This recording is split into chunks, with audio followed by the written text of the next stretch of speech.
Well, the Laurel Spartans met the Big Red of West Middlesex Friday evening at Laurel. Unfortunately, we only have second half action of that game for you. We'll pick it up in the second half with Laurel leading 20-0. In the first half, Tom Barker, who rushed for 145 yards in the contest, scored 2 first half touchdowns.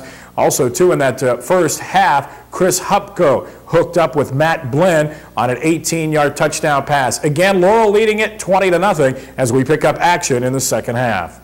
And as we pick up action in the second half of play, Laurel with the football, quarterback Chris Hupko to Tom Barker. Barker fumbles the football, but is able to pounce on top of it.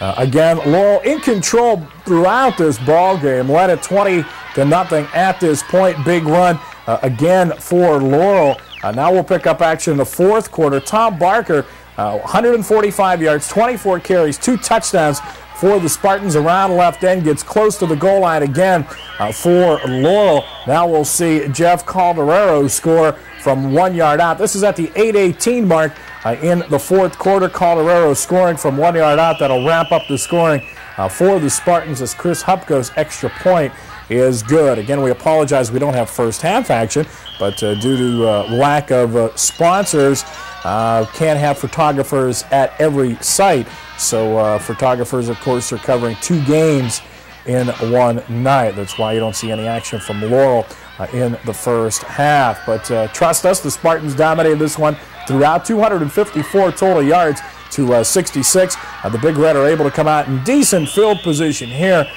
but West Middlesex could do very little with the football. In fact, they only had 42 yards on the ground. But this is Laurel's strength, their defense, as they pounce on a fumble right there. That was Kirk List recovering the fumble for Laurel. Of course, the Spartans will meet Shenango this Saturday night, which should be a dandy of a football game at Glen Pop Johnson Field. Second string now in for the Spartans. The Big Red successful then, but already the game is well out of reach for West Middlesex. Good punt coming up here for Laurel as they'll pin the Big Red back deep in their own territory. Very little went right for West Middlesex on the evening, as you see that ball inside the 5-yard line for Laurel.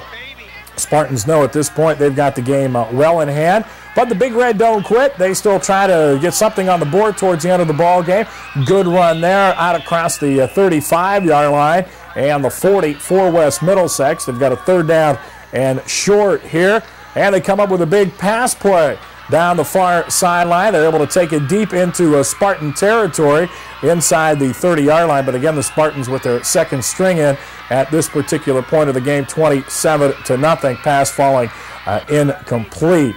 So Laurel now goes to 2-1 overall as the Spartans come up with a good defensive play here. Laurel 2-0 in Tri-County North competition.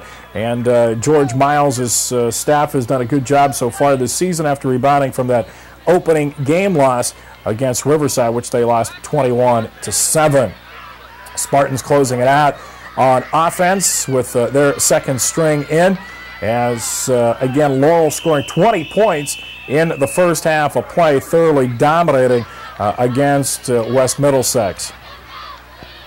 The Big Red now 1-2 overall in Tri-County North play. West Middlesex winless at 0-2. The Spartans are still undefeated in Tri-County North play, and they'll look to remain undefeated Saturday night when they take on the Shenango Wildcats at Glen Pop Johnson Field. The new